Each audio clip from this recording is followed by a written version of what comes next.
ku wacyigeliya anigu fikirkan qaba idinku ma ogaan kartaan mana garan kartaan haddaa rabtaan inaad ogaataan dadku markaad la sheekaysataan ayaa fikirkiisa ogaan kartaan laakiin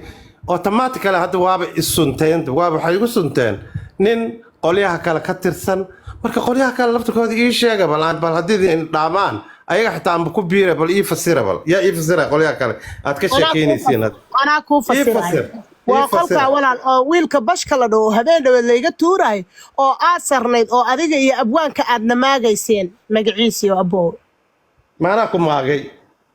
kulligiin macalaa adiga dadkii la personal miyaan ku maagay dadkii hadlaayaad ahayd walaal oo annagana ataagaraynay annaga xumaanta naga sheegay waxaas baa dhahday idheh waxaad tiri naagahan gruubka ah yaa u dirsaday inay Puntland daafacaan hal hadalka markii loo dhiibay ma fahantay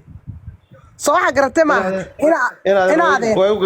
u gardaroonaysaa wallahi inaana kugu gardaroonaynin qolka bashka baan isku soo aragnay qoftii intay soo qabteen ay tuurayeen baan ahaa waa dadkiina bashaabadaynayaad ka mid ahayd laftigaaga hayeeyaa igu cadaynayaa tiri anaa kugu cadaynaya fiiri hadda igu cadayso haddaan ku dhaho ayagaan raacaya ka war maxaa samayn lahayd oo anaga miyaa ku dhahnay na soo raac walaalo waad qaldan tahay ka war yaa ku yiri yaa ku codsaday horta yaa ku wacday qolkan ma adaa iskale adaa noogu yimid moogtahay waan ku soo qabanay waan ku soo dhaweynay amaan ku iri kaalay noo imo ama nagu soo bir miyaad naga maqashay adaa guri aan lagaaga wacan adaa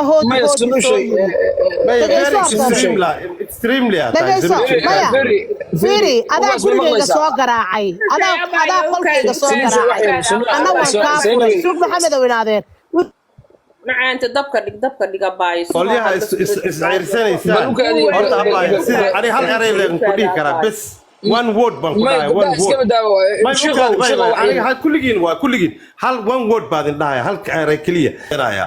looma baahna sheekhow adiga hadda gabdhahan maxaa ku dii quraani gabdhaha walaalay afka ii gelini hayo waayahay bes waa opinionkaaga adiga muxuu yahay maxaa hadda mataqaana aad rabtay inaad dadkan hadda gabdhahan hadda maxay ku